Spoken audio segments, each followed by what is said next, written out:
بسم اللہ والصلاۃ والسلام علی رسول اللہ صلی اللہ علیہ وسلم۔ سورہ نور آیات 1 تا 3 لیے آپ کی خدمت میں حاضر ہیں۔ ارشاد باری تعالیٰ ہے، اعوذ باللہ من الشیطان الرجیم، بسم اللہ الرحمن الرحیم۔ سورۃ انزلناہ وفرضناہا وانزلنا فیہا آیات بینات لعلکم تذکرون۔ صدق اللہ العظیم۔ رب اشرح لی صدری ویسر لی امری واحلل عقدۃ من لسانی یفقہوا قولی۔ آیت کریمہ کے سب فکروں میں ہم نے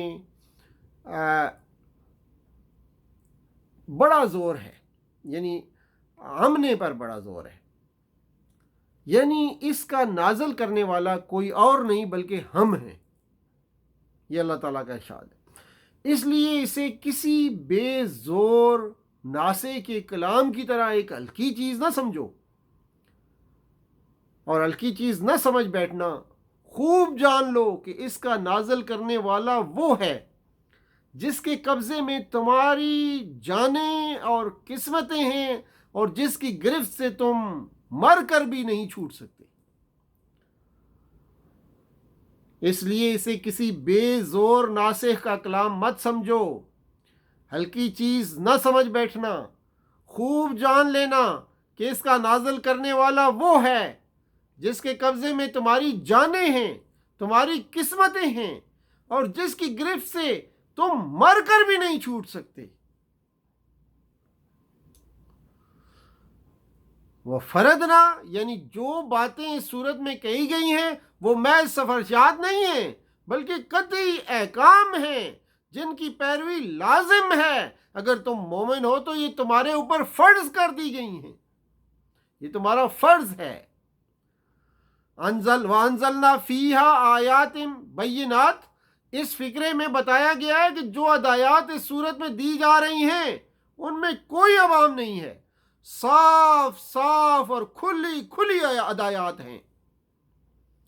ان ہدایات میں سے کسی کے بارے میں تم یہ عذر نہیں کر سکتے کہ فلاں بات ہماری سمجھ میں نہیں آئی، تو ہم کیسے کر سکتے ہیں جی؟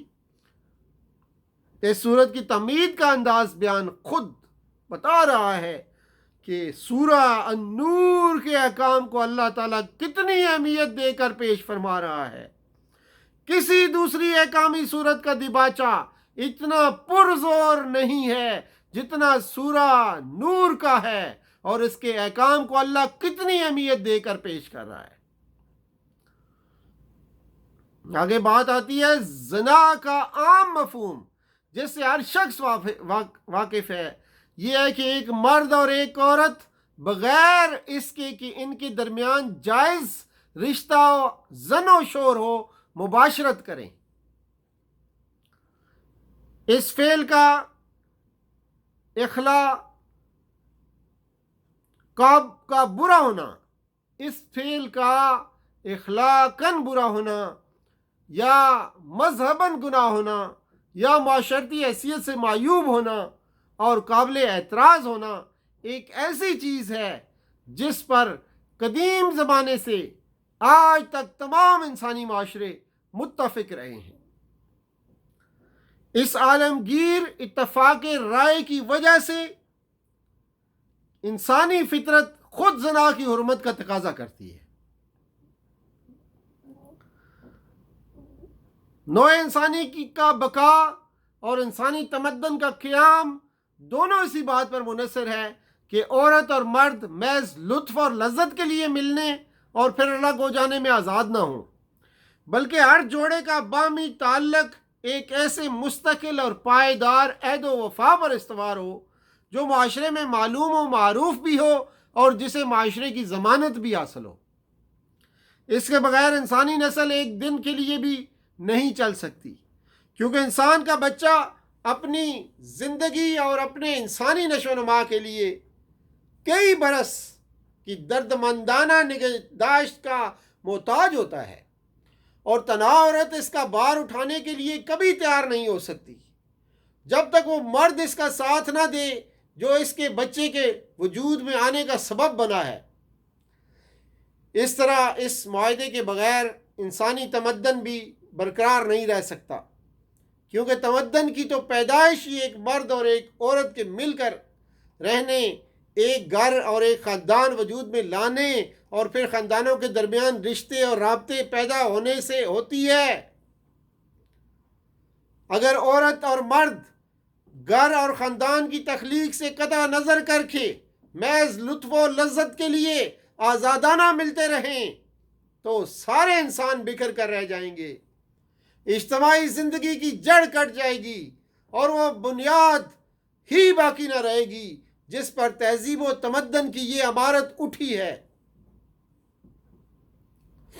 ان وجوہ سے عورت اور مرد کا ایسا آزادانہ تعلق جو کسی معلوم اور معروف اور مسلم عہد وفا پر مبنی نہ ہو، انسانی فطرت کے خلاف ہے۔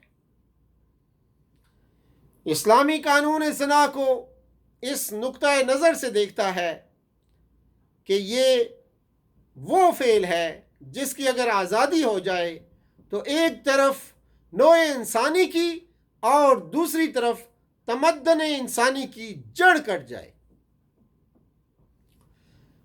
ابتدائی اسلام میں جرم زنا کی سزا ہلکی سی رکھی گئی تھی، تو عورت کی سزا یہ تھی کہ اس کو گھر کے اندر بند کر دیا جائے اور باہر نہ نکلنے دیا جائے، اور مرد کی سزا زجر و توبیخ وغیرہ تھی۔ سورہ نور میں تفصیلی اور حتمی قانون نازل ہوا، یہ کہ غیر شادی شدہ مرد عورت کے لیے 100 کوڑے اور شادی شدہ مرد اور عورت کے لیے رجم کی سزا۔ اسلام انسانی معاشرہ کو زنا کے خطرے سے بچانے کے لیے صرف قانونی تعزیر کے ہتھیار پر انحصار نہیں کرتا، بلکہ اس کے لیے وسیع پیمانے پر اصلاحی اور انسدادی تدبیر استعمال کرتا ہے۔ اس لیے اسلام نے عورتوں کو حکم دیا کہ گھر سے نکلیں تو حجاب کی چادریں اوڑھ کر نکلیں، اور اس کے لیے سب سے پہلے ازواج مطہرات کو حجاب کا حکم دیا گیا۔ عورتوں اور مردوں کے خلط ملط معاشرت بند کی گئی، مکسڈ گیدرنگز، بنی سنوری عورتوں کا باہر نکلنا بھی بند کر دیا گیا، اور زنا کی طرف جانے والے تمام راستے بند کر دیے گئے۔ اسی طرح کعبہ گری، پروسٹیٹیوشن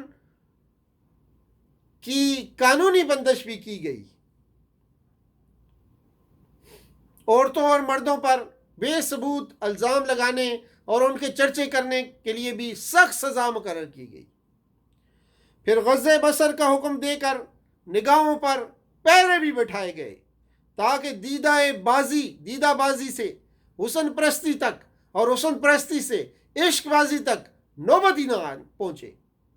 عورتوں کو یہ حکم دیا گیا کہ اپنے گھروں میں محرم اور غیر محرم رشتہ داروں کے درمیان تمیز کریں اور غیر محرموں کے سامنے بند سنور کر نہ جائیں۔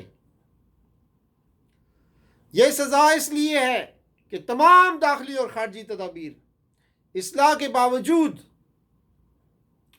جو شریر النفس لوگ کھلے ہوئے جائز مواقع کو چھوڑ کر ناجائز طریقے سے ہی اپنی خواہش نفس پوری کرنے پر اصرار کریں، ان کو سخت سے سخت سزا دی جائے۔ یہ محض ایک جرم کی سزا نہیں ہے، بلکہ اس امر کا بالفعل اعلان بھی ہے کہ مسلم معاشرہ بدکاروں کی تفریح گاہ نہیں ہے جس میں زواکین اور زواکات اخلاقی قیود سے آزاد ہو کر مزے لوٹتے پھریں۔ اس آیت میں زنا کی جو سزا مقرر کی گئی ہے وہ دراصل محض زنا کی سزا نہیں ہے، زنا بعد احسان یعنی شادی شدہ عورت کے بعد زنا کے ارتکاب کی سزا ہے، جو اسلامی قانون کی نگاہ میں سخت تر جرم ہے۔ زنا بعد احسان کی سزا ہمیں حدیث سے حاصل ہوتی ہے۔ بکثرت معتبر روایات سے ثابت ہے کہ نبی صلی اللہ علیہ وسلم نے نہ صرف قولاً بلکہ عملاً متعدد مقدمات میں یہی سزا نافذ بھی کی ہے۔ پھر آپ صلی اللہ علیہ وسلم کے بعد چاروں خلفائے راشدین نے اپنے اپنے دور میں یہی سزا نافذ کی ہے، اور اسی قانون ہونے کا اس کے قانون ہونے کا بار بار اعلان کیا ہے۔ اسلام زنا کی بجائے خود ایک جرم مستلزم سزا قرار دیتا ہے، سزا کو بجائے خود ایک جرم مستلزم سزا قرار دیتا ہے، اور شادی شدہ ہو کر زنا کرنا اس کے نزدیک جرم کی شدت کو اور زیادہ بڑھا دیتا ہے۔